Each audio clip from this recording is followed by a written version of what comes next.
ಯಾಕಂದ್ರೆ ಪ್ರತಿ ಸರ್ತಿ ಏರಿಂಗಿದ್ದಾಗ ಅವರು ಫಸ್ಟು ನಾವು ರೆಸ್ಪಾಂಡೆಂಟ್ ಸೈಡ್ ಆಗಿದ್ರು ಕೂಡ ಅವರು ರೆಸ್ಪಾಂಡೆಂಟು ಸ್ಟೇಷನಲ್ಲಿ ಇವ್ರನ್ನ ಕೂಡಿಸಿ ಬಹಳಷ್ಟು ವಿಷಯದಲ್ಲಿ ತಿಳುವಳಿಕೆ ಇದ್ದರು. ಅವ್ರ ಪೇಷಂಟ್ ನಿಜವಾಗ್ಲೂ ಮೆಚ್ಚಲೇಬೇಕು.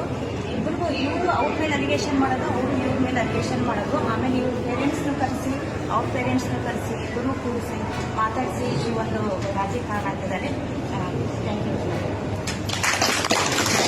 ನೋಡ್ರಿ, ನಾವೆಲ್ಲರೂ ನಮ್ಮ ಕಾರ್ಯಕರ್ತರ ಜೊತೆ ಇವತ್ತು ನಾಮಪತ್ರ ಕೊಡೋಕ್ಕೆ ಬಂದಿದ್ದೀವಿ. ನಾವು ಭಾಳ ನಿಮ್ಮ ಸಹಾಯ ಮಾಡಲ, ನಿಮ್ಮದು ಸಹಾಯ ಮಾಡ್ತೀವಿ.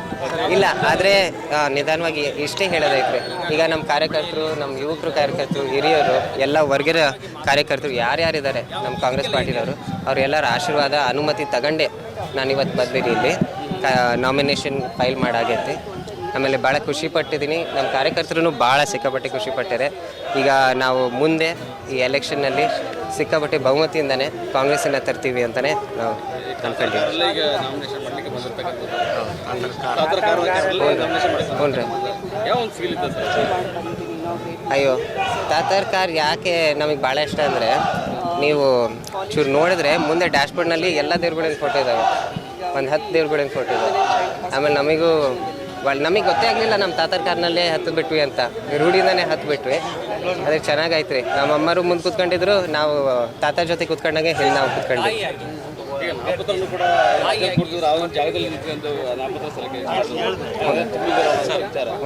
ಅದೃಷ್ಟ ಇದೆಯಾ ಅಂತ ತಾತರ ಅವರ ಒಂದು ಮಾಡಿದ್ರೆ ನಿಮಗೆ ಅನುಕೂಲ ಆಗುತ್ತೆ.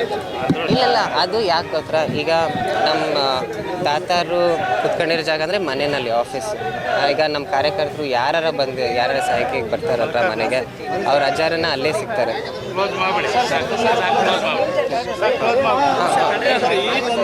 ಅಯ್ಯೋ ಇಲ್ಲ ತಡೀರಿ ಸರ್, ಉತ್ತರ ಕೊಡ್ತೀನಿ ರೀ. ಇಲ್ಲ ತಡಿ, ಉತ್ತರ ಕೊಡ್ತೀನಿ.